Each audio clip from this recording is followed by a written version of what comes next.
Okay. When we came back from Hawaii, we settled in Hayward, and it was really a shock to me because after spending most of my young life in Hawaii, it was cold in Hayward, rain, cold. My dad was stationed at Shoemaker, California, which was a naval training base at Camp Parks, which is Camp Parks now. So I worked in the ship's laundry over there, distributing packages. I was only 16, but I wanted to join the Navy since I was 2 years old. I wanted to join the Navy. So my dad said, well, son, as soon as you can pick up one of those sea bags over it, and they were stacked up because it was a distribution base for all the Pacific, all the sailors, well, many of them in the Pacific. Piles and piles of these sea bags. And every day I'd go over there and I'd strain and grunt trying to lift. I couldn't do it. It's finally my dad gave in, and they were, my folks did a lot of drinking and they were going to get divorced. They said. They never did, but they said they were. And so I said, well, gee, Dad, how about me joining the Navy? 17, I was old enough. He said, sure. So I did. 17 years old. Happiest, wow, second happiest day of my life. Happiest day was when I got married. So went to boot camp in San Diego, and in those days, you were, even though the war was over, the shooting was over, the war was still on until December 31st of 1946. So I got a little ribbon for being in World War II as a sailor, but so did everybody else, because everything in the military is dates. If you served in the Pacific or the Atlantic, in these dates you got a little ribbon. Now sailors have a whole chest full of ribbons. In those days an admiral might have 2 rows. So it's kind of grade creep, as you'd say. So I got in. Boot camp was not like you see on TV today. Back then it was like a training school. How to fight fires on ships, how to fire guns on ships, how to load guns on ships. All shipboard oriented. And in those days, in 1946, when I went in, one of our task was to take a rowboat out and rescue a box and bring it back to the dock. If you could do that, you were a qualified sailor. Oh, 8 oars, 4 on each side.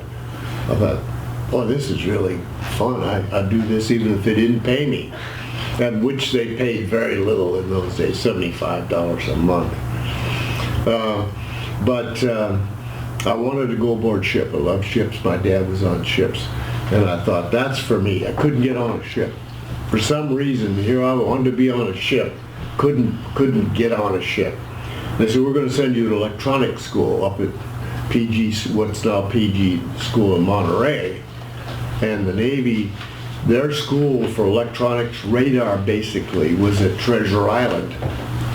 And it was like a 1.5-year school long. And I washed out. 17-year-old. At the time I didn't have my high school diploma yet. I just couldn't keep up. I was in there for about 6 months, and that was really a depressing thing to wash out of whatever you're going to wash out of, flight training or whatever. You wouldn't want to do it. You hated it. I hated it. Sent me over to Treasure Island loading mattresses and trucks, and I thought, this is the lowest you can get. And so then they needed a bunch of men over at Alameda Naval Air Station, so they sent me over there, a bunch of us. We were seamen, and got into the airplane, working in the hangar, working on airplanes. I said, I love this. This is really what I wanted to do in the first place. To heck with that electronics and radar, for which I was eternally grateful that I didn't finish them. So I got working on airplanes, and it was fun. Got to fly. I thought, doggone, I love this. And get paid too, and all you could eat. Of course, at Alameda, you had Oakland, you had San Francisco. The war was over, no one was shooting at you. It was heaven, really it was. And I took piano lessons. My mother was a piano player, and I took piano lessons in Oakland, and which was always good. Saved my life later in Vietnam, being able to play the piano. So after 4 years working on airplanes at Alameda, loving every second of it, flying in the back seat of most of the airplanes, flight mechanic, you got to fly the airplanes. The pilots would say, here, you do it for a while. Young 17, 18, 19, 20-year-old kid. That was pretty darn good. Flight pay. I thought, I'm in heaven right here. I'm not even dead yet. So everybody was going to ships, all my buddies. The sailors at Alameda, that was a big base. I mean, thousands of sailors everywhere you looked. Sailors, sailors, sailors. They were all going aboard ship. The carriers came into Alameda, and I said, I've got to get on one of those carriers. I love it, I love it. Got orders to Guam. Everybody else went aboard ship. I went to Guam. What? I don't go to Guam. Where is Guam? I hated the thought of it. I don't even like to spell it. Send me to Guam. Got out there, and it was like an island that was in the vast Pacific, like no one, it was like a desert island in 1950. Because the war was over, everybody was gone home, everybody had been out of the military. The few sailors that were there, we only had 3 airplanes. 3 old, rusty, corroded airplanes. I thought, this is the depths of depression. I mean, you couldn't get any lower on the rung of the ladder of success. And but I flew with my airplane. Every time I flew, I was on it, and it was fun. You know, you did it. The old chief, he says, "Okay, all the young sailors," he said, "before we send any broken parts back for overhaul, you can take them apart for training, but you got to put them back together." So anything we took off the airplane, we took it all apart. It was a good training for us. And one night I was on watch in whites. That was our uniform. About 2 o'clock in the morning, and a Jeep came roaring down, and they said, "Hey, can you shoot a 45? And I said, "Of course, everybody can shoot a 45. He says, "Here's 2 of them. I said, "Well, what's that for?" He says, "The Korean War just started." I said, "Where's Korea?" He didn't know. And I said, "Well," he says, "they've landed somewhere, and they're take these 45s, and here's a bunch of ammunition." I thought, wait a minute, I just got through with World War II. Who's invading? He didn't know. We're just arming everybody. And I thought, okay, at the bombing of Pearl Harbor, all the sailors were in white uniforms. That was our uniform. Here I'm in white uniform, surrounded by jungle, standing under this light. I said, I should be in something a little bit less conspicuous. I mean, whoever landed, they must have landed on the island. We thought they had. And I thought, I've done this before. I didn't like it then, I don't like it now. So about 5 minutes later, he comes by and says, "Give me those 245s. Here's a carbine. Did you ever fire a carbine?" I said, "No." "Well, here's how you do it. You cock it like this, put the bullets in here, and you slam it shut." "You got it?" "Yeah, get on the truck." And we went out, and we had all these fuel tanks on Guam. We said, we got to guard these fuel tanks, because if the enemy advances this far, don't forget Guam had already been captured by Japan once. I was very aware of that. And I thought, okay, we got to guard these tanks, aviation gasoline. So here we are, a bunch of sailors strung out along the jungle with rifles that we didn't know how to shoot. I thought, perfect war. Perfect war. So we're sitting there, and the jungles on Guam is as jungly as you can get anywhere. It's right up smack in your face.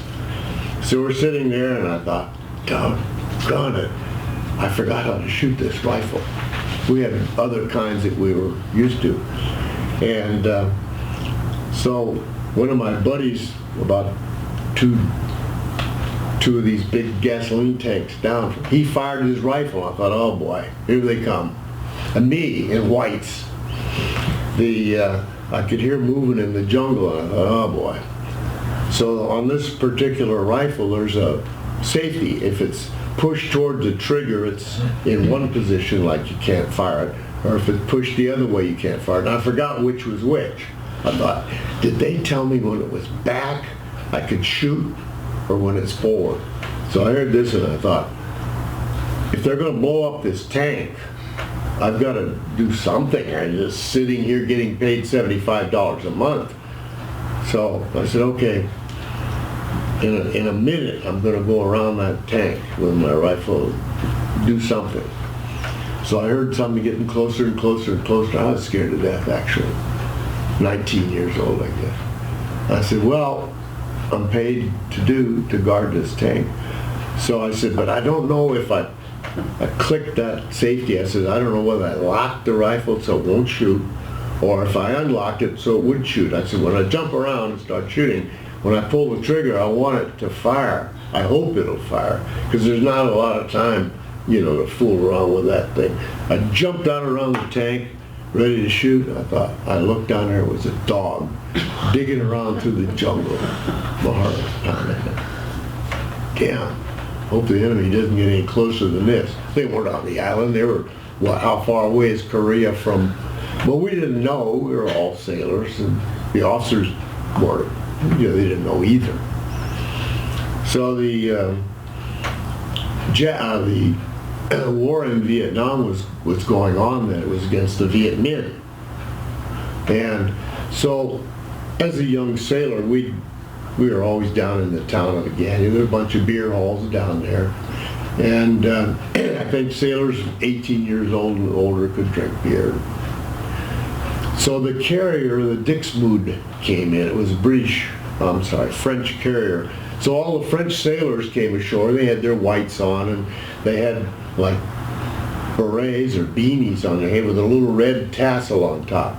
So we said, hey, where are you guys going? They said, we're going to Saigon. That's all they could say was Saigon. I said, oh, where's that? Well, Vietnam. And that was 1950, and we thought, damn, we could see it on newsreels that there was a war going on over there. We thought, these poor guys, they're taking a load of aircraft. The Dixmude was a U.S. carrier that we had given or sold to France. They were on the way to Vietnam with American aircraft that we had sold or given to France. And I thought, what a ridiculous thing that is. You guys are wasting your time, your ammunition, because we had seen newsreels where they were in there with World War II aircraft, U.S. bombing Saigon and the Viet Minh all around there. We thought, those guys are stupid. I mean, here we were, just young 19-year-old sailors. We saw these guys, he said, you guys are stupid. 20 years later, I was one of the stupid guys in Saigon.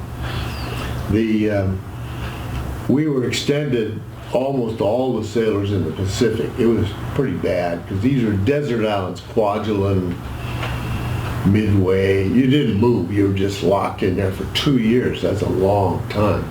But I had an advantage because I could study. So I studied everything I could get my hands on, got promoted, and my friends that were aboard ship didn't have time to study. They were working, chipping paint, and going on liberty, having a good time, and I couldn't. I just had to sit there I'd be reading a book and sweat would be dripping down on the paper. Guam is hot. No air conditioning. Hadn't even invented air conditioning by then. And, you had to be careful. If the pages got too soggy, you couldn't do much. So I studied and studied and studied. And amazingly, the old-timers that had been in World War II, they didn't want to see anybody get ahead. And they had to get into a fist fight every once in a while because they'd say, you're just trying to get ahead. Yeah, I am. I'm trying to get ahead. And, of course, they either didn't have any study habits or barely could read, maybe, in some cases. So, finally, 2 years on Guam, that's a long time. I said, okay, we're going to rotate, be back to the States. So we went back to the States and got stationed at Moffett Field. wow, that is really good. Well, the night the ship pulled in from Guam, we anchored at Fort Mason, under the bridge there. And they said, well, the ship can't go in to the dock until morning. So here we are, 2 years we've been gone, anchored off of the city of San Francisco. Said, what the heck? Can't we get ashore somehow? We'll swim. The water was too cold. So I stood on the deck and I looked at the city, and I was 21 by then. I said, you know, I'm kind of a religious guy. I said, I need a wife. Lord, I need a wife. So, okay. Morning, got up, ship pulled into Fort Mason. Buses took us over to Treasure Island. And the Navy, they had their routine. Liberty didn't start till 4 o'clock in the afternoon. Gone 2 years. Now we went from the ship to the base. We can't get off the base get a pass till 4 o'clock in the afternoon. This buddy of mine went ashore and he met 2 girls in a department store. He got special liberty, which is hard to do. So he came back to the barracks and he says, there are 50 of us from Guam in one barracks. And so he went up and down the rows. Hey, I need somebody for a double date. And he said, I got this beautiful blonde and a brunette. And he said, the blonde is mine, but the brunette is up for grabs. Nobody wanted to go. 50 sailors. None of us wanted to go. Because my folks lived in Hayward. I was going to go home. I had friends. My brother was there. I said, I can't do it. Nobody wanted to do it. So he came up and he said, hey, Lee, you owe me 2 years on Guam. And he was in a crash crew putting out aircraft fires. And he says, you owe me. I said, my folks are waiting. I said, I love my mom and dad, my brother, and there's all my high school friends are there. They're waiting for me. He says, no, you got to do it. And I said, oh, geez, I've been on blind dates before. None of them ever worked out very well. He said, no, you got to go. So I went. And, I said, oh, okay, I'll go. And he said, oh, by the way, after I agreed, he says, you have to call her and she wants to screen you first. What? I said, I'm a flight engineer. I've been flying PBMs and PBYs. I'm a responsible sailor. I'm a first-class petty officer, 5 years in the Navy. I'm not going to do it. He said, well, she won't date you unless you go through this screening telephone call. Okay. Call. Nickel, and I had to walk halfway across the base to find the telephone. Called her. She says, yeah, okay, this is great. Went on a date, blind date. Most beautiful girl I ever saw in my life. As soon as I met her, I heard a voice no one else could hear it. There's the girl you're going to marry. So I did. I said, that was fast. Last night I prayed for a wife. Now I got one. I think we were only married a couple of weeks later, a few weeks later.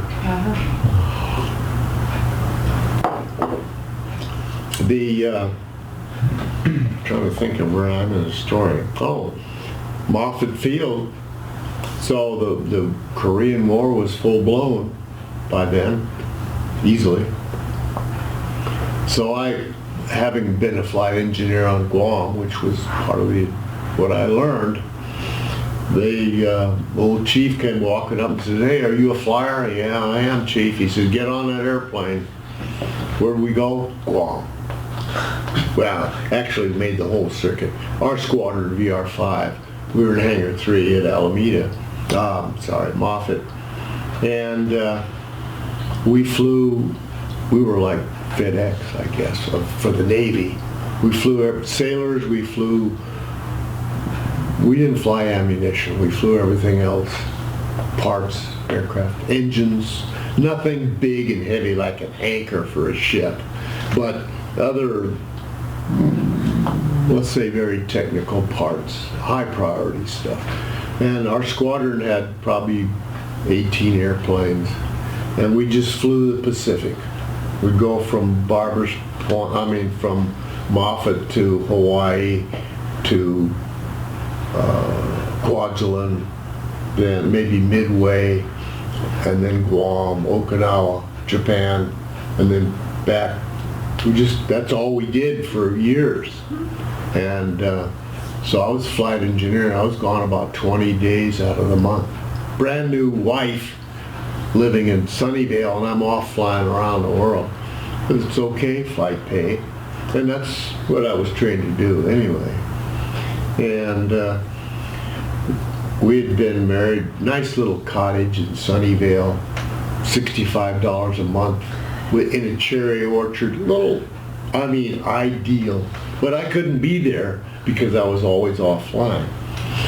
I remember I rent $65 a month and all the cherries that my wife could eat. It seemed like 9 months and 30 minutes after we were married, she got delivered a baby. Well, in those days, we had standby crews because the war was on. That was our job, was get these parts. And we would take what was then, or what was now, the SEALs. They were EOD people with their swim fins and snorkels and everything. If they were going to go into Wonsan Harbor for an invasion, we got them there. And secret material, staff people, it was a high priority airplane, or job. And the Navy said, there's too many squadrons. So we took our 18 airplanes and we, I was going to say this. So because of the constant flow, we'd fly from island to island, but it was 12 and a half hours from, say, Moffett to Barbers Point to Hawaii. We had bunks on the airplane. These are long-range airplanes. And so we always had standby crews. And you hear today about people getting maternity leave. We didn't even know how to spell that, or it didn't matter. And so when my wife was going to give birth to our first baby, I was on the standby crew. Well, you had to fly if the scheduled aircraft went down for any reason. The standby airplane crew took it. I said, okay, fine. So, however, all of the women in the Navy, wives, had to go to Oak Knoll to have the babies. And so she said, I think I'm going to have the baby tonight. I said, well, I got to fly if the airplane, the trip, we call it the trip ship. If that went down, the standby crew, that was me, we had to go. And she said, well, what about the baby? I said, I don't know. That's kind of up to the medical department. So that night, I had to call the squadron. We were off the base, but we had to call in every hour. I'd call in. I said, hey, this is Petty Officer Lee. I'm standing by to fly. Okay, fine. Call in another hour. And then the trip ship would go, and they'd get to the halfway point before they would cancel the standby crew. So here's my wife at midnight up at Oak Knoll. I took her up there. We're calling in every hour. I'm ready. If standby crew had been called out, I'd climbed on the airplane and gone. Nobody thought anything about it. So the two squadrons, VR5, when the Navy said, DOD said, cut down the number of squadrons, we said, okay. So we took our squadron, all the pilots, all the mechanics, all the flight crews, moved them to Hawaii and combined them with VR-21, same kind of squadron. Then now instead of them having 18 airplanes, they had 36 airplanes, but it was only one squadron. So we outfoxed the Department of Defense. We didn't fool the sailors any, we knew what was happening.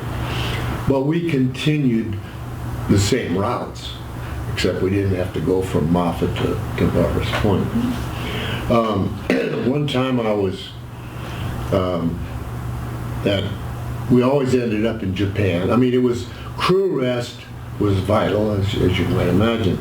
So we stopped on all these islands, and it was like the Pony Express. The airplane would land at, let's say, Kwajalein, and you're tired. I mean, you'd been working and flying, so you'd get off. The airplane would keep, because there'd be a rested crew already there. They'd climb on the airplane, just Pony Express, go on. They'd get to Okinawa, they'd get off, the new crew would get on. But it was a 20-day trip. So we were gone 20 days out of every 30. And during the Korean War, it was bad. I mean, it was bad. I mean, ships and airplanes, I mean, that was a worse war than people think. And even though I was on the periphery of it, one time we got into Japan and they said, oh, we got some Marine helicopters to take into K-16. And K-16 was right up there at the battle line, Seoul. And so I said, oh, that unlucky crew that has to fly up to Korea to take these Marine helicopters. The Marines fought like hell up to the end of the war. I mean, they were taking casualties, heavy casualties. So my turn came up and said, you're going. Well, I don't want to go to Korea. It's dangerous over there. No, we got to take those Marine helicopters in. So we did. 3 little helos. And we took them apart, took the rotor blades off, took the tail booms off, flew into K-16, and we landed there, and the Army came to meet us. And I looked around and it was shot up aircraft all over the place. I thought, this is too close to that for me. I've been there, done that, don't like it. So the Army came and said, what are you Navy guys doing here? We said, we brought these Marine helicopters. There's no Marines here. And so our pilots said, well, here's our orders. This is K-16, and this is where we're going to leave these Marine helos disassembled. And so the Army said, well, the enemy, and I'm a little cloudy on this.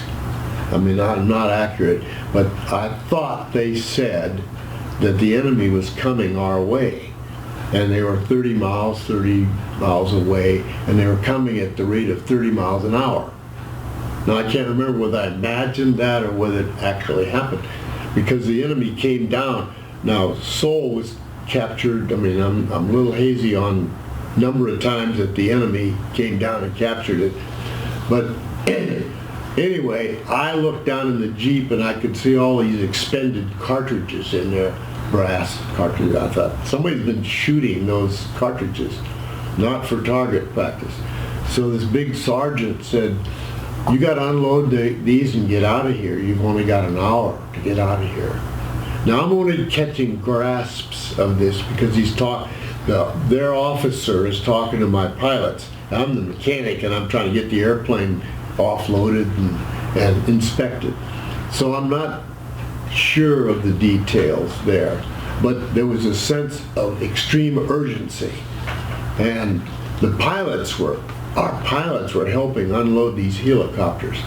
And there were no Marines around. And we said, well, we're going to set them over there on the edge of the runway. You can do what you want with them. And the Army, again, this is a long time ago, I think the Army said, if you guys don't get out of here, we're going to burn your airplane. Because we can't, we're leaving. And I'm hazy on that, and I only had little fragments of this speech. But I could see our pilots wanted to get the hell out of there fast, which I wanted to get out also. So we unloaded those, laid them neatly alongside the runway, took off as fast as we could, and got the hell out of there. I never followed up. I don't think the Marines ever got their 3 little helos that we brought out there. I think we lost, it seemed to me that we lost Seoul once again. And I know we lost it. It was even after MacArthur went into, what was that big invasion he did up there? Anyway, got back to Alameda for shore duty after that. After a couple of years in that squadron, I got about 10,000 flight hours. But if you're only flying, you're going to accumulate flight hours. Got back to Alameda for shore duty, and all my buddies, we kind of circulated around different squadrons, and we ended up back at Alameda. These are guys I'd worked with for 20 years, at the time, a dozen years. I had, in the meantime, applied for all the officer programs that were available, OCS. There were several programs. Armed forces are always trying to help enlisted men get a commission. I mean, we're more valuable as our experience built up. So I put in for every school. The Navy had every opportunity for promotion, and I remember I put in for navigation training, and the letter I got back said, we can make navigators in 6 months, but we can't make technical people in 6 months. It takes 16 years to get them up. Middle management is what it was. And one day I got a call from one of the officers in charge and says, hey, do you have an Ensign Lee over there? And everybody said, no, we got a Petty Officer Lee. And they said, well, he's an ensign now. And the next day I was an ensign. Well, a week later, 2 weeks later. The Navy commissioned hundreds of enlisted men into the officer ranks, technical officers. It didn't matter what, you could be a corpsman, you'd be an administrative, medical administrator, machinists, navigators, whatever you were doing, you were promoted to an ensign, which was good, OCS. And you couldn't flunk out because you already had one gold stripe on when you got there. I thought, it's pretty good. One morning, I was standing on the hangar deck. I was a sailor, and I saluted and gave the officer my morning report. The next day, I was there, and the sailors were saluting me, and I was taking the morning report. So, still getting paid. This is good. The OCS back at Newport, Rhode Island was nice. It was good. We were half the class. We had 550 in the group. Not all at once. There was like 200 at a time. And the only school the Navy had, OCS, was destroyer school. And we were all, our group were aviation officers. We'd all been, some of them had been pilots, were pilots, enlisted pilots. So now we're going to learn all about destroyers. So we said, hey, we don't care about destroyers. We're never going to be on a destroyer. We're aviation personnel. And they said, well, that's all we got is destroyer school. We don't have any aviation school. You guys know, besides, you know all that anyway. No marching, we were officers. And we went through leadership training and navigation, shipboard, and engineering, which even the instructors laughed. They said, we know you guys aren't going to use this. So, okay, well, we never will. Well, we got through 7 weeks. It was good. I mean, a little, some of the guys, I hated the term, they called it the knife and fork school because it was ridiculous. So we said, well, okay, where are we going to go? Everybody got orders out of OCS. And now, keep in mind, we weren't 16-week students, beginners out of OCS, out of college. We were all people that had up to 18 years in the Navy. We were all skilled in our field. So I got orders to the USS Ranger, a ship. What? Wait a minute. I've been 12 years I've been trying to get on a ship. Now I'm married, got a couple of kids. I don't want to go on a ship. None of us want to go on a ship. Everybody goes on a ship. Everybody got a ship. Well, fighter squadron. Well, the fighter squadron was on, they go out on ships. That's what really I was in. However, I got a letter from the CO. He says, Dear Ensign Lee, we're really happy to have you aboard. You're an aircraft maintenance officer, and we have 12 jets. We need you here to fix them. And you might want to pack your toothbrush. We're deploying for 10 months. 10 months? I got 2 babies that are less than 6 months old at home, and I'm going to deploy for 10 months. Yeah, that's the business you're in now. Oh, okay. So, got to be in the carrier Navy. This was between wars. Now, there's not much difference between war and between wars in the Navy or any of the armed forces. The only thing is you're not getting shot at between wars, which is a blessing. So I did 5 years in aircraft carriers and gone all the time. I mean, even when you're not gone, you're gone. By that I mean, I was down at Miramar in fighter squadrons, and you get back off of a 10-month deployment, you're in the States for maybe 6 or 8 months, and then you go out for another 10-month deployment. Oh, 9 months, because my wife got pregnant the day I got back off of a cruise, and she delivered the day before I left, a week before I left. Okay, well, perfect planning. Really, I mean, that was our 4th child, and our little daughter, she was only a week old, 2 weeks old when I left. You know, you maternity leave, what are you talking about? So, right back out there, even on what we call shore duty at Miramar, you went out about every other month for 10 days. You were just at sea all the time. That's shore duty. Wait a minute, I'm on shore duty. Why am I on this ship out here? Well, you're back at Miramar. That counts for shore duty. I went from 5 years of carriers. Oh, I thought I was going to go out on another carrier. And they said, oh, we got a job for you, a new job. You're going to be flying in a top secret squadron. It's unclassified now. And you're going to be up there, you're going to be the maintenance officer for this top secret squadron. I thought, wow, that's a lot better than old rusty airplanes on Guam in 1950. So I got into what they call TACAMO, which was, we communicate with submarines, 2 C-130s, back to Barbers Point. I spent a lot of time out there, Hawaii. So I thought, oh, this is really great. Now, instead of being a sailor washing engines and parts and everything, I'm the officer in charge of all the maintenance on the airplanes, which was great. So we were at Barbers Point. That's like Waikiki Beach. Families go with us. That was luxury. I mean, your family's there, your kids are there. And I said, this is really great.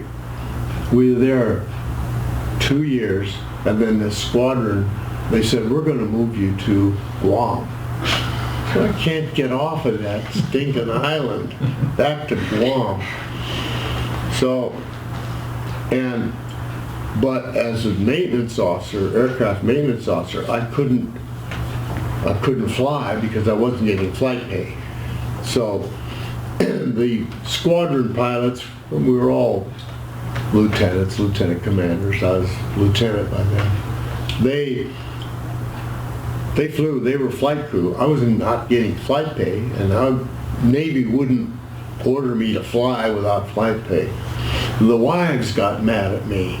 How come you never go? What do you mean I never go? I'm here. Well, yeah, but I mean, we all operate out of these different islands. They'd fly to Wake Island, Midway, Kwajalein, some of the farther islands. Well, so once in a while my boss would say, Art, you're going to go. Okay, fine. I'll go and operate out of Wake Island for 2 weeks. But it was my job to maintain the airplanes, not fly. So after a year, 2 years at Barbers Point, we said we're going to change home ports and go to Guam. Oh, okay.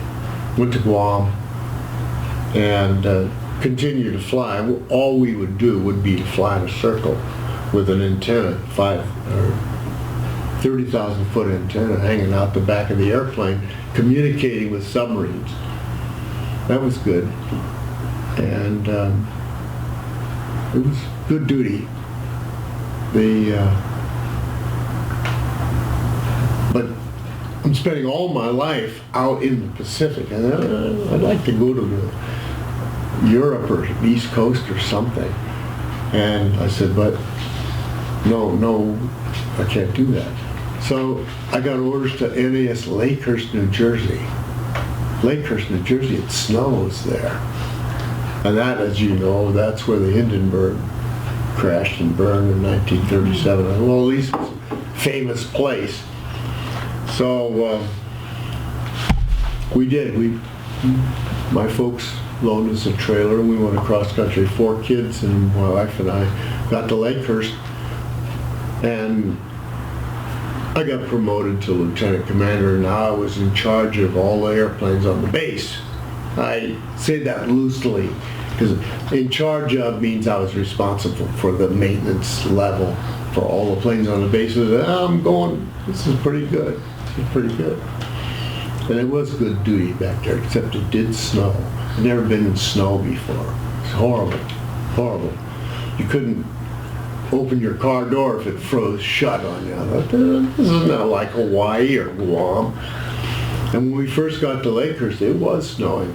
And all of us, the kids had shorts and bathing suits and aloha shirts, and we couldn't even buy winter clothes because it was springtime, but it was still snowing. Springtime, it's snowing. Look at the snow. I liked my duty at Lakehurst. It was supporting 2 helicopter squadrons and other aircraft on the base. And in the Navy, any armed force, it's pretty serious business. And I remember the first day that I had the duty, I said, I've got all these books to read, all the squadron instructions and the base instructions, what to do in case of emergency. And I was the officer in charge of the base. I mean, each night it's a different officer, duty officer. And I said, well, common sense is going to get me through this. I've been on so many bases before. I knew how to do it. And I said, but the only thing I fear is it would be a fatal crash on the field. And we haven't had one of those since the Hindenburg burned, so I'm fine. I'm in there eating lunch, and a messenger came running in and says, Mr. Lee. I said, what? And he says, there's been a fatal crash on the field. My first day, I thought, that's no good. Plane crashed and the whole crew was wiped out. And I thought, well, in between wars, it's just like war, except they're not shooting at you. I mean, bad things happen. So my wife and I, after it was a 3-year tour, and I can remember that the captain was very strict about snow on the runway. He would say, if there's an inch, that's okay, but if it's anything over an inch, the duty officer who was in charge of the whole base for the day, he had to make sure that we got the snow plows out. And every time I had the duty when it snowed, I'm lying in my bunk, in the bachelor officer's quarters, looking at the snow all night long. I'm thinking, damn, if it gets over an inch and I don't get the plows out, I'm in trouble, because you want to keep the runway open. And I thought, I never thought this would happen to me. On Guam, it wasn't like this. It was how many inches of rain we had in an hour. And I thought, well, okay, I'll just have to sleep with one eye open. And that was in January of 1970. So the Navy will assign you to different jobs about every 3 years. So my wife and I, we drove down to Washington, D.C. and checked in with the assignment division. They said, oh, okay, you're a lieutenant commander, you're about ready for duty on a carrier. I said, fine. I didn't want to say I hate that idea, but I'm going to do it. And he said, yeah. And he said, which one do you want? And I said, give me the biggest one you got. And he said, well, okay, go on back and we'll write your orders soon. Oh, okay, Washington, D.C. to Lakehurst is 100 miles, 200 miles. So I went back. A week later, my orders came in. To Lieutenant Commander Arthur R. Lee, subject, transfer orders. You will report to the commanding officer, Naval Air Facility, Cam Bay, Republic of Vietnam. Look at that, I thought, the hell they're shooting at you out there. Again, I hate being shot at. And whatever happened to the carrier that he promised me that I was geared up for, 10-month cruises, because they were out there for 10 months, 11 months, some of them. I thought, I'm used to that, I'll do it. So Cam Bay, I would be the assistant aircraft maintenance officer. Saigon is at one end of Vietnam and Hanoi is at the other, and we're about in the middle. Well, okay. I thought, damn it, they're doing an awful lot of shooting out there. And the Vietnam War had been going on for a couple, well, 1970, we had Tet, 1968. I mean, there were a lot of people getting killed out there. I thought, gee, that's the last place I want to go. And so I went to the Naval Air Facility at Cam Bay. And I remember I flew up to some Air Force base up in Washington, I think. And I was sitting there en route overseas, and I was thinking, damn, that's a year duty. That's a long time. That is a long time. And this chief and I, when we walked out to the airplane, we were walking out there, and I looked at him, I said, you been out here before, Chief? He said, yeah. I said, I think it's going to be a long year. He said, yes, sir. And it was. We got to Cam Bay, and we landed there. There was an Air Force base, and the Navy had a small segment of it, small portion, an acre or two. So the P-3s would fly up and down the coast and find any enemy shipping. The Coast Guard they had like 100, 200 foot craft with guns, and they would sink the junks. Well, the P-3 guys, patrol planes, they were mad because they wanted to sink the junks. But they didn't have any guns on them, no rockets. So the Coast Guard was having all the fun. They were sinking all the junks, ammo mostly. And so the destroyers were out about 2 or 3 miles, and they wanted to sink the junks, but they were too far out. So everybody wanted to sink the junk. We wanted them sunk because we didn't want them to get down as far as we were.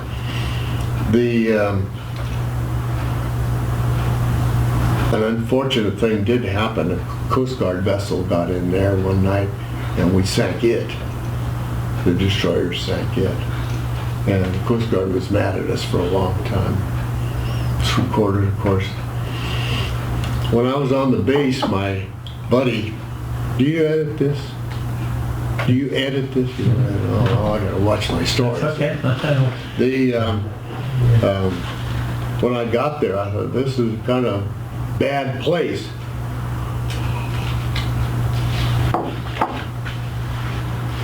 Guns everywhere, sandbags everywhere.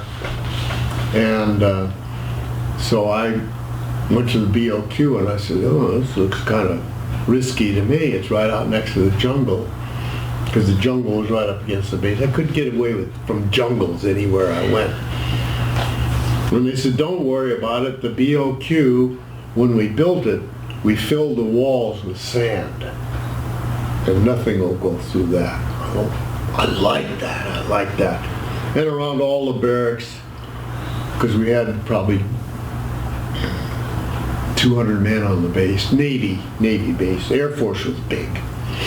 And they had a hospital there too. And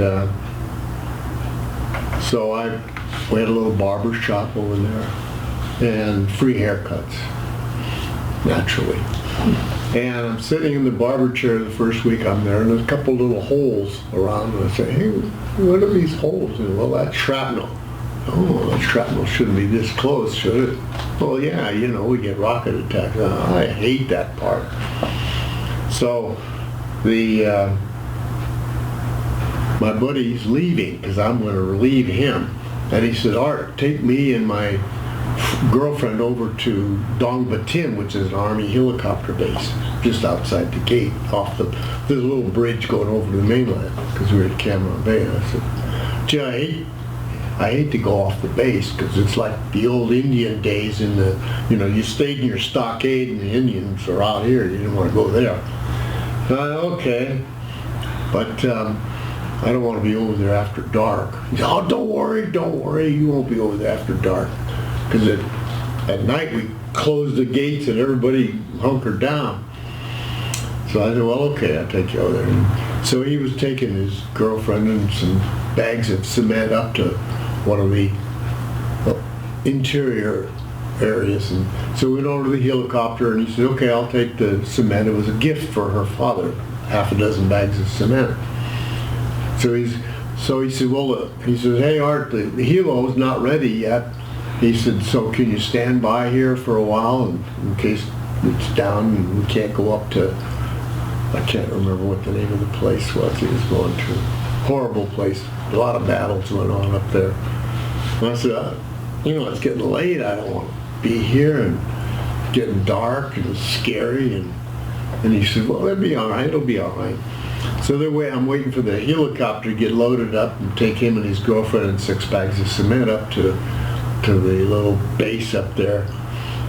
And the sun's going down. I thought, I just don't feel safe here. I've only been in Vietnam a week.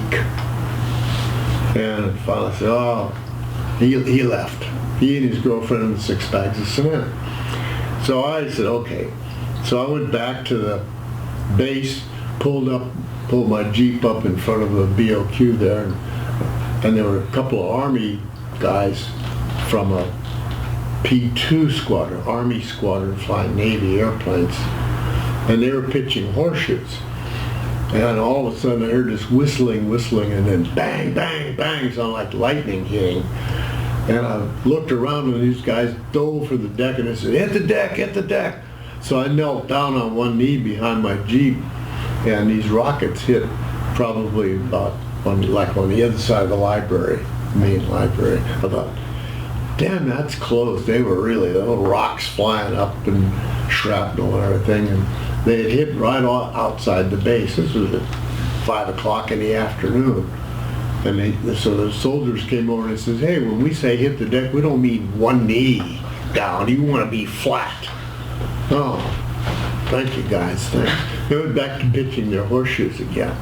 I said, I hope this doesn't get to be a habit. Well, it was. I mean, there were rockets all the time, maybe 2 or 3 times a month, which was not bad. Well, it's bad if you're hit. And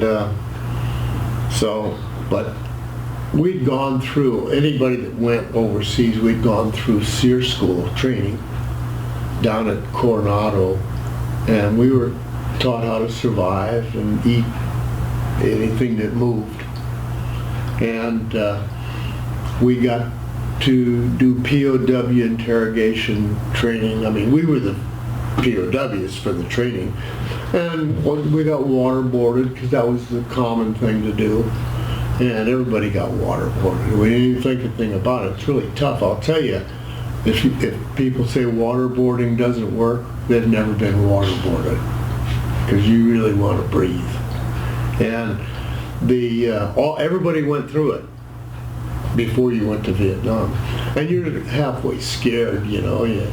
I don't mean scared, but you're certainly apprehensive. You don't want to be captured. And you don't want to get shot either.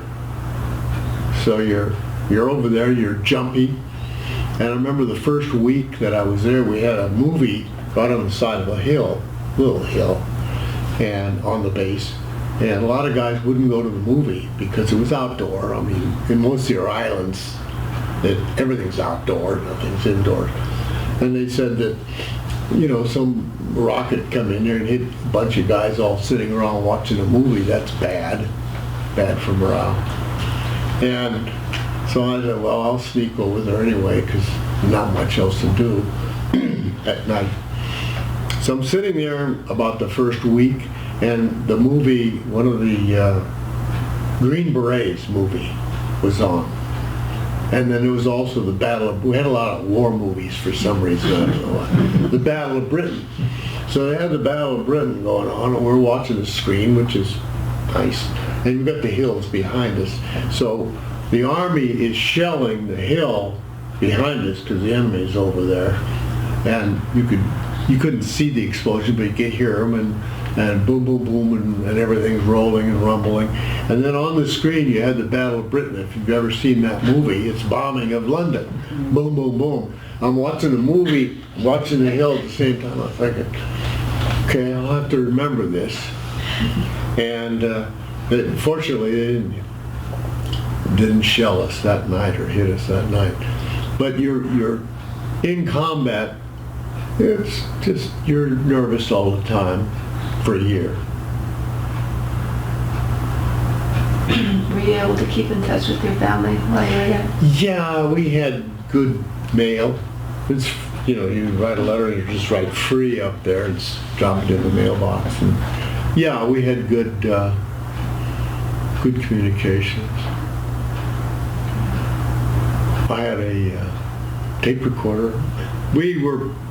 Because we were on a large base, we had good food, good quarters. We were out in the boonies with the Marines. All of my wife's nephews were in the Marines out in the jungle. And, but we had there was wooden barracks, typical, and the BOQ, we had sand in the walls to kind of help us. And for all the enlisted barracks, we had sandbags all around. And we'd get probably rocketed about 2 or 3 times a month. And they were good shots too, because they would always wait until it was dark, and with an exceptional time or two. But mostly dark, they loved that dark. And they would wait till there was no wind, and we hated it when there was no wind because they would fire the missiles, rockets. If there was wind, they'd save them because, you know, it'd be off course, because they would fire them from the hills, and we were over here on the runways, and they couldn't miss us, but they wanted to hit some of the better targets, which was us. And we had here's the story, you'll like this. So we had the Seabees built us a chapel on the base, and some of the electronics technicians in the hangar got a Heath kit, which is they made a little electronic organ. So I thought, damn, that's what my wife sent me some music because I played the piano. All my naval career, I played the piano. Not well, but I enjoyed it. So I would go over and play music that was my mom had played, music from the 20s and 30s. And so I'd go over there a couple nights a week and I'd play that. And it was fun. And a little keyboard like this, and the pedals was 1 octave, and we wore combat boots, which were pretty big, oversized combat uniforms. No more whites. We were out of that. And we wore essentially the same, everybody wore the same uniform, green. And so I'd go up there for my own entertainment at night, and but the 1 octave pedal for the keyboard was small, and my boot was too big. And I said, because you press down, you're pressing down 2 keys. And I thought, that sounds terrible. So I said, I hate like hell to take my boot off Because if we had an attack, now I'm running around with one boot on, one, you know how that would look? Terrible, especially if you were killed. So I said, well, I had to do it. So I took my boot off, and then I could touch the right pedal keyboards, and I'm playing away there, and a rocket attack. Worst case scenario, there you go. Rockets hit right outside the chapel, I mean 50 feet away, and sprayed the whole place with shrapnel. And so I jumped down off the organ bench, and I'm laying flat inside the chapel, and this kid was back there, and he said, "Mr. Lee, are you okay?" And I'm yelling at him, I said, "Yeah, are you okay?" Because when a rocket hits 50 feet from you, there's shrapnel, I mean, it'll go right through engine blocks, trucks, people, buildings, whatever. And I said, "Yeah." And I said, I hate it. Let me get my boot on." So I'm scrambling to get my boot on. And then we'd been attacked previously by sappers that overrun the base. And I said, damn it, here I am up in the chapel, and my rifle and my helmet back in the BOQ, which is 100 yards down this little road. And that rocket attack was pretty bad because it sprayed the barracks pretty bad. And one kid was tuning a radio that he had off duty. And it blew off his little finger. It blew it right off. And he got the Purple Heart, naturally. And there were a bunch of CB vehicles right outside the chapel. And the rockets hit, and these things are like telephone poles, and the rockets hit, and when they'd explode, it would be a cone. And if you could stand right next to it. If the cone's going that way, you're safe. But if you're here and the cone's going that way, and the CBs had a row of trucks parked right outside the base, on the base. And that cone went right through them. And in the morning, you could sit down and look at the sun coming up right through the transmissions, the blocks on these big, heavy trucks. Didn't even slow down. Right through the diesel engines. I thought, I'm glad it didn't hit me. But we had a little danger because we had these 55-gallon drums around all the barracks full of sand, and the shrapnel over the time would punch holes in it and the sand would run out. So you'd think you were safe, but you weren't. And I felt sorry for the sailors. We had our nice bulkheads full of sand, but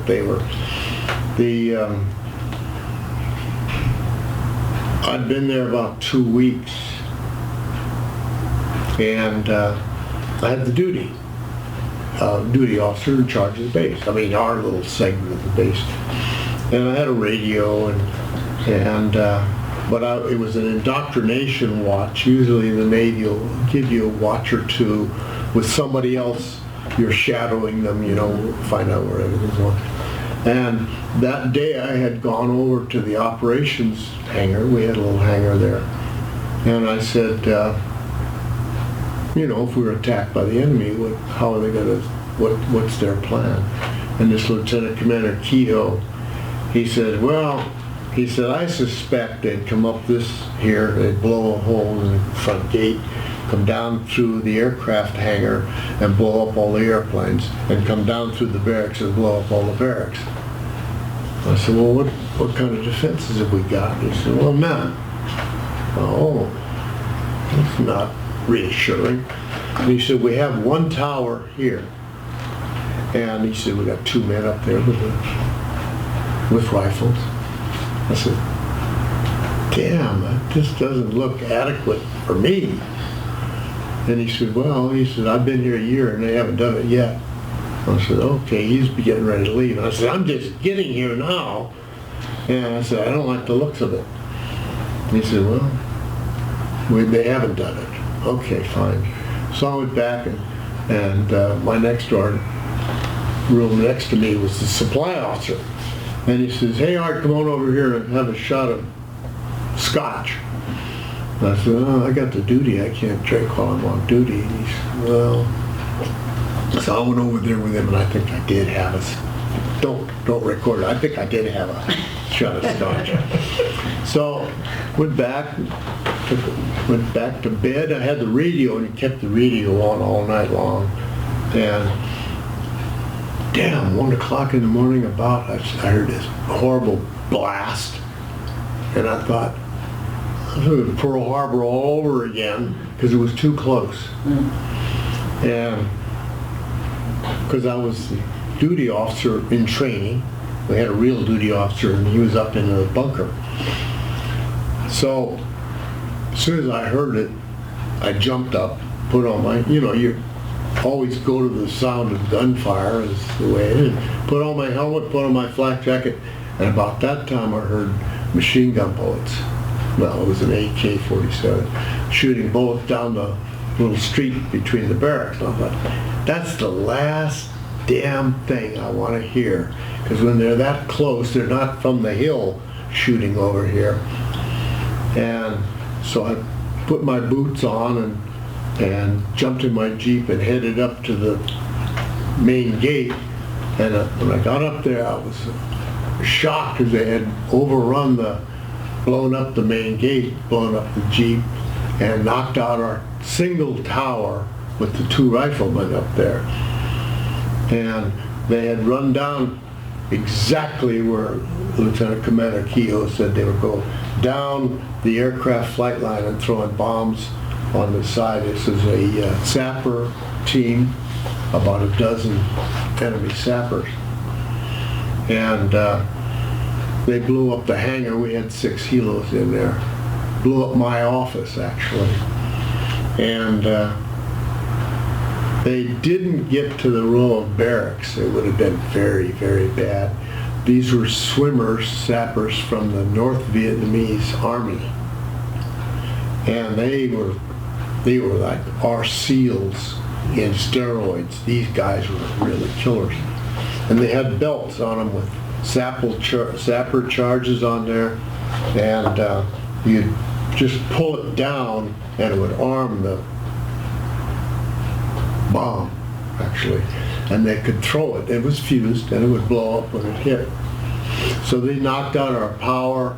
They knocked out they threw one in our bathroom, blew up the head, we call it the Navy, and the water was all spraying all over. Threw one in they knocked out our power. It was dark.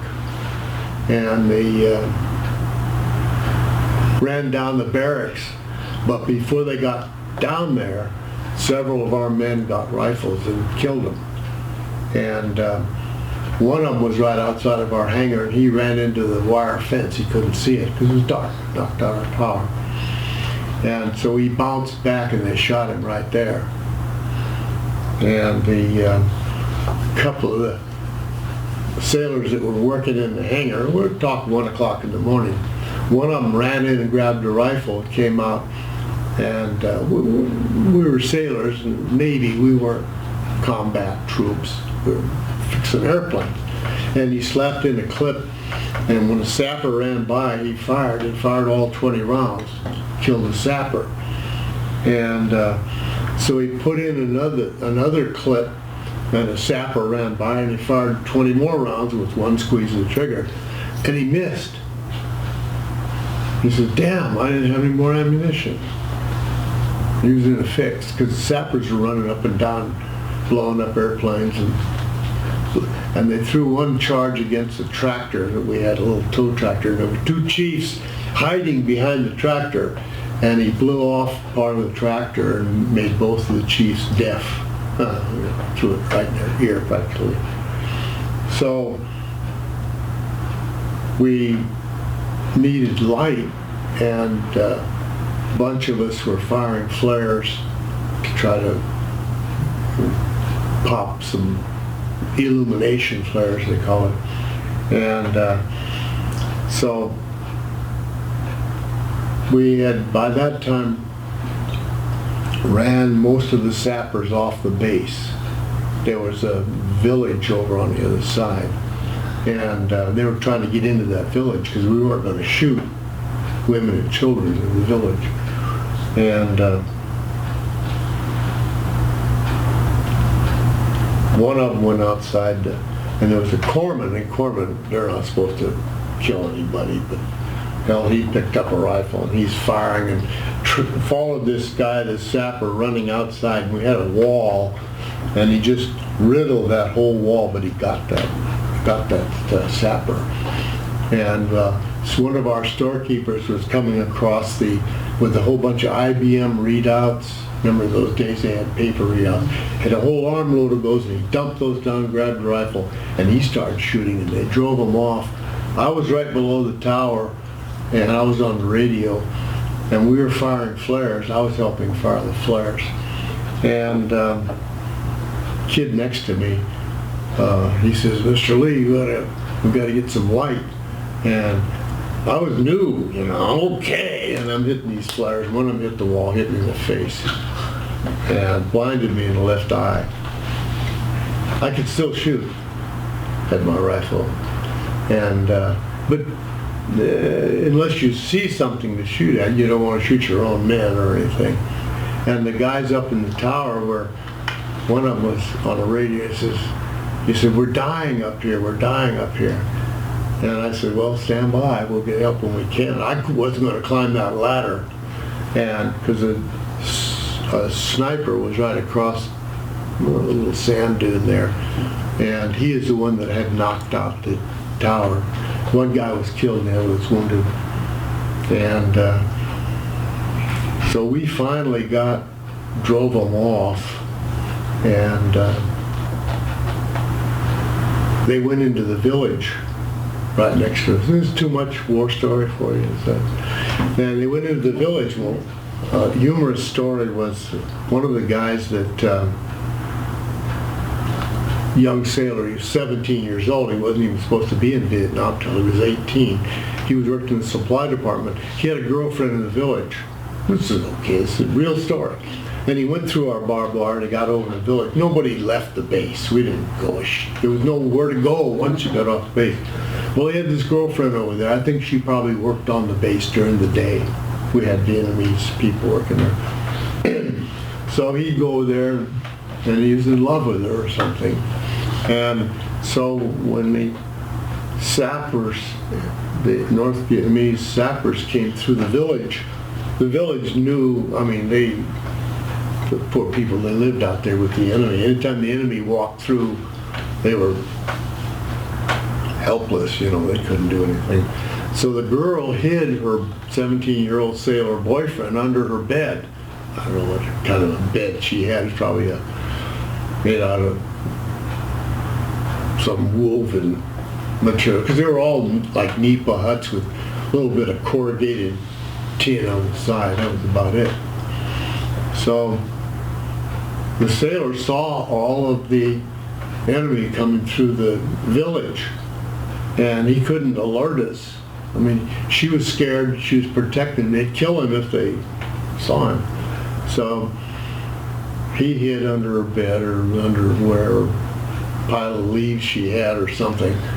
So, but he saw all her weapons. They had the B-4 rocket launchers, weapons and explosives, and he was scared to death. So then after the attack, which went on probably we were searching and trying to get back to order. He couldn't come back to the base because we'd shoot anything that moved. So he stayed with her all night.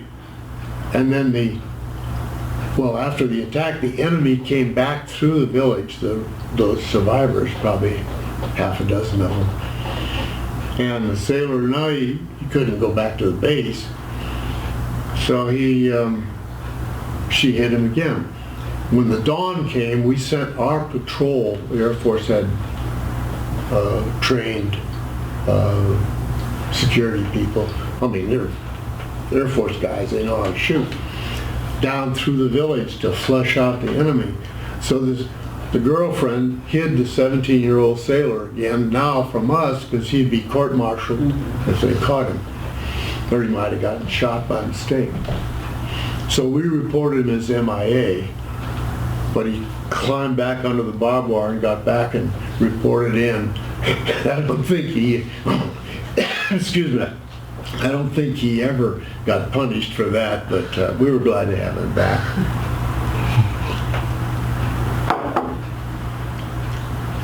we searched the base in case there were any hidden sappers. And I remember that while I was searching the hangar, I had my pistol, and it was kind of scary because we got lights back on finally, but you didn't know where they were hiding, and if they were wounded, they'd kill you, we assumed, and they would. And so we went from room to room, shop to shop, and there was a loft, and I said, well, I'll check that out. I had my pistol, and so I climbed this ladder, and then you had to look over the top of the loft and see what was up there. I remember I had my pistol. I thought, this is a little more risky than I really normally like. I mean, if he's wounded and lying up in there, he's going to kill the first person to stick their head over there. That's going to be me. And it was really tough to get your head up over that with your pistol. I got to shoot him before he shoots me. And they all got away. They got into the village and hid in the village. And in the dawn, well, we've got everybody out there. We're all armed, ready to shoot anybody that we can shoot. And one of the sappers got down outside the village, and we saw him run down this little beach. There were little hills there, and there was a half track, which is a track vehicle. It had a 50 caliber machine gun on it. There was a sergeant up there, and it was a lieutenant. This is Air Force people. So they said, we see him, and I saw him too. Sapper running across. He still had his weapon. He didn't throw it away. And so the sergeant says, let me shoot him, Lieutenant, let me shoot him. I'm standing there right next to the half track. I said, yeah, shoot him. And the lieutenant said, no, we've got our own people down there too. We didn't want to shoot our own guys. And so the sergeant says, I can get him. And I'm thinking, get him. The lieutenant wouldn't let him shoot. And the sapper escaped. He slid around behind the sand dunes, covered with sand, and they went and searched. They never did find him. Got away.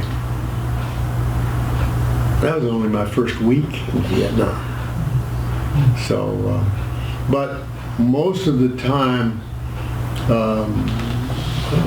we found out later that the target used for all the rockets was, in fact, that chapel. So, and the Marines, any Marine will tell you that the safest place to be is right on the bullseye. Nobody ever hits the middle of the bullseye. And my wife sent me a lot of music, and I'd go up to the chapel and play 2 or 3 nights a week. And one time my chief, we had a little officers club, which was just a tin building, little bar in there.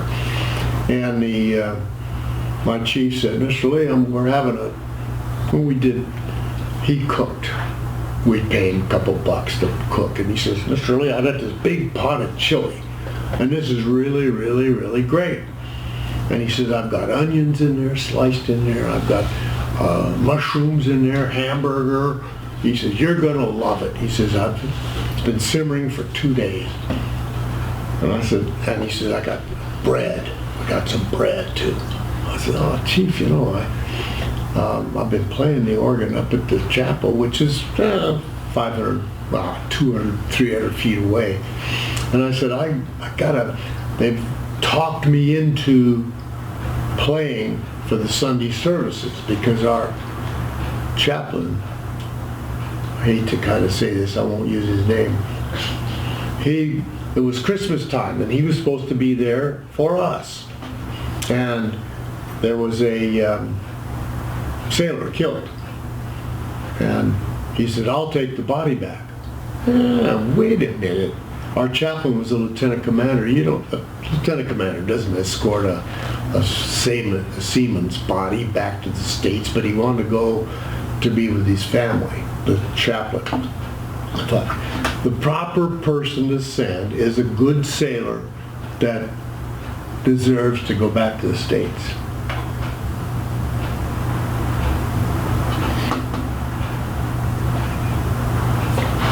So the chaplain left.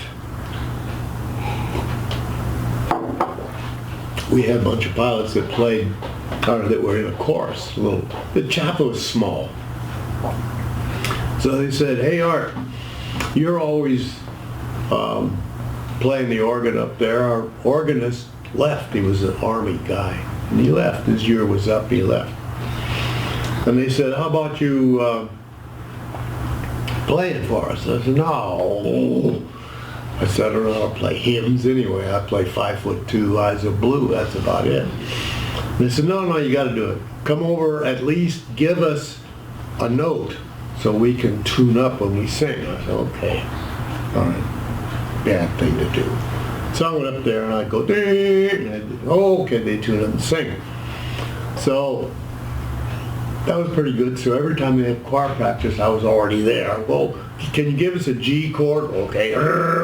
Oh, that's really great, Art. You're the best organist we ever had. I said, I'm not. They said, look, our organist is gone, and we need an organist. I said, I've got it out. I only play by chords in the melody line. That's a simple way of doing it. And I said, all of the hymnals that we've got, they were donated by churches across the United States. I said, they're, it's full on. You have to read music to do it. One of our pilots was a music major. And he says, Art, I will write the chords in for you. You pick the hymns that you want to play. Okay. So I did it. Now I had to work at it, really work at it. So I'm up in the chapel every night. What used to be fun is now hard work. I'm sweating playing these hymns. So my chief said, Mr. Lee, and a sailor that took care of my Jeep, he'd check the oil and the gas and everything, clean the windshield, kept it for me. He said, we've been cooking for 2 days and we really want you to come to the officers club and you're going to like it. And I said, Chief, I've got to practice for Sunday's sermon. And he said, well, okay, but if you get a chance, come on by. I'll save you some. Okay. Now, the officers club was probably a room about 4 times the size of this, had a bar along one side. And whiskey was like 25 cents for any drink, 5 cents for a beer. So the Air Force guys would come over also, and some of the Army guys. But the Air Force side of the base was all Air Force. So they came over, and it was always a pretty crowded, had a happy hour every day, I guess. So I was up there playing an organ, another rocket attack. One of the rockets hit right square in the middle of the officers club. Right square in the middle of the, they were shooting from the chapel, but the officers club was 100 yards away. Right in the middle, killed the kid that took care of my Jeep, and killed a bunch of officers in there. And they said the rocket hit right in the middle of the officers, direct hit. And I was up in the chapel. I was going to go because it was my men, and I wanted to support their efforts. And I thought, damn, playing the organ or the piano saved my life. True story. I was there for a year, and the rocket attacks were about 2-3 times a month, I guess. And it was amazing. We had a Vietnamese gal, beautiful girl. She was our librarian. She could speak French, I think 3 or 4 different languages. Her brother was in the Vietnamese Army, Lieutenant Vietnamese Army. I met him. So every night I'd go, and when I had the duty officer in charge of the base. Now when I say in charge, I mean you're just like the duty officer. You don't really, I mean you're in charge of the security of the base, I should say. And I'd go to the library, and I think her name was Min. I'd say, Min, and you couldn't really talk to them because you would endanger their lives, because there were a lot of Vietnamese working on the base, and if they saw you talking to somebody, they might target her or him, and they could get killed. And I'd walk up to her, and I'd say, how does it look? I love librarians. And I'd say, Min, how's it look tonight? And if she'd say, oh, very good, Mr. Lee, very good, then I could sleep a little better. But if she would say, I don't know, ooh, that meant that the village chieftain had overheard or knew that the enemy was coming through the village, or would be soon, or she'd say, I don't know. And I thought, oh crap, how am I going to sleep tonight? Because duty officer, you were in charge of all the defenses of the base. And you kept your radio on all the time, you didn't sleep. So you'd be laying in your bunk and with your radio on, and I was thinking, this is March. And in January, I was back at Lakehurst, worrying about the snow on the runway. If it was over an inch, I'd be in trouble. And here I am in March, laying in my bunk, sweating with sand running down me, listening to the radio. Are you guys all still awake out there on our little bunkers? And I thought, I'll have to remember this. Because it was, the enemy was always trying to find out ways to get on the base, blow up the place. And they were doing that even after I left. I mean, that was kind of sinister in a way. They'd sneak on and then they'd plant bombs on the fuel storage. And so I was out there a year, and the night I was leaving, about 3 o'clock in the morning, they threw a party for me down at the 14th Aerial Port, same place you come into. And we had the airplane out there loading up, probably 150 men, everybody, Army, Navy, Marines, are all good, not Marines. So they said, okay, all my fellow officers were there, and champagne, they brought a bottle of champagne, 3 o'clock in the morning, the airplane, so it doesn't matter, where's the sun, who cares? So they're all down there at 3 o'clock in the morning and said, okay, Art, well, it was really nice, we're glad you get to go home now. And they were going to see, everybody's tour was a little different. Bottle of champagne, plastic champagne glasses, okay, here you go. So they're all bidding me goodbye, and you got to go through, well, the Air Force checks everybody's bags. So they look in my bag and they pull out a belt of 50 caliber ammunition, about 30 rounds on it. So the MP officer is pulling it out and he says, hey Commander, you can't have this on the airplane. Where in the hell did that belt of 50 caliber ammunition, how did that get into my bag? My buddy said put it in there for a joke, because the MP was in on it, and he was saying, you can't get on that airplane. I thought, what? You don't want to hear that. I got on the airplane, and like everybody did, as soon as you got on what they call a freedom bird, you didn't have to be coached. As soon as you got on there, and all around, everybody's shooting at the airplanes. So the freedom bird would go down as much airspeed he could, and then you crank it back and try to get as much altitude as he could. And that's standard. And then they'd level off, they'd bring the gear up and everything. And as soon as the gear, you could hear it go thunk thunk, and then everybody would cheer. Say, wow, boy, am I glad that's over.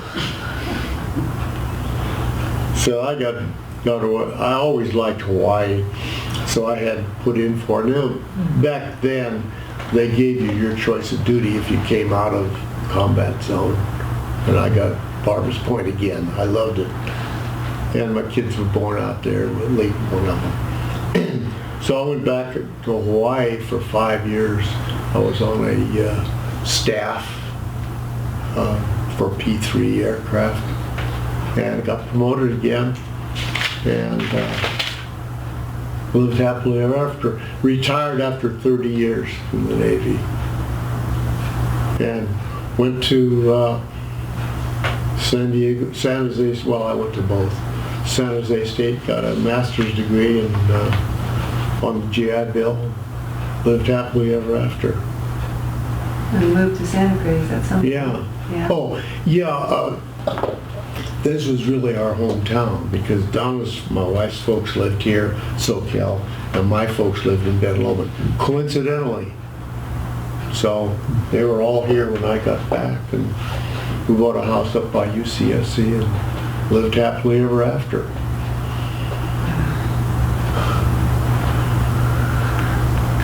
So, since there was a period of time before you retired, so that readjusting back to civilian life still must have been an issue after being in Vietnam, though. I mean, after all the bombing,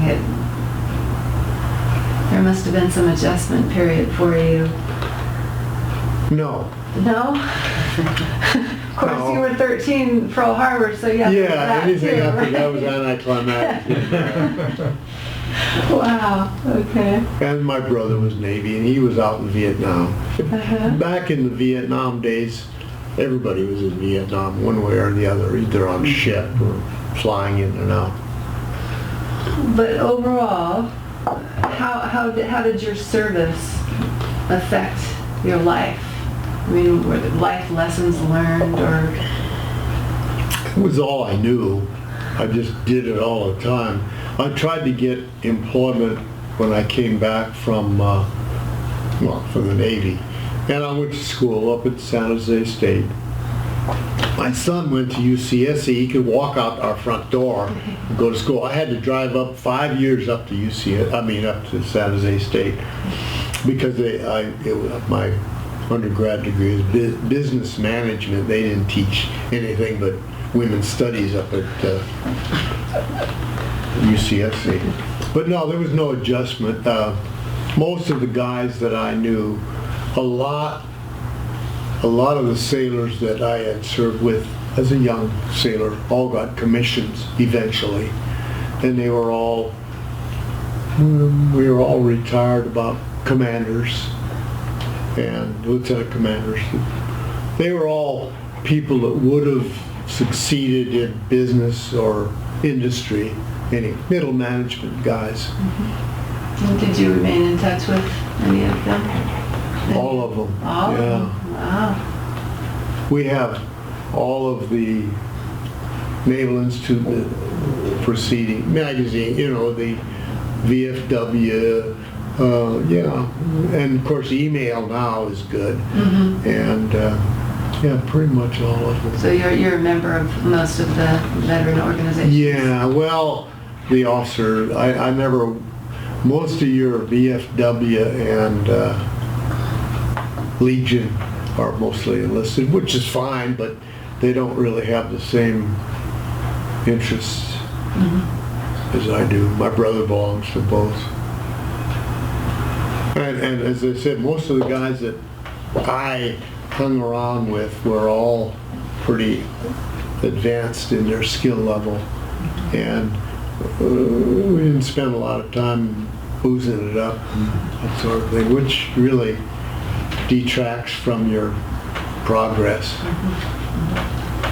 Almost all of them were highly skilled, technical, radar people, flight engineers, pilots.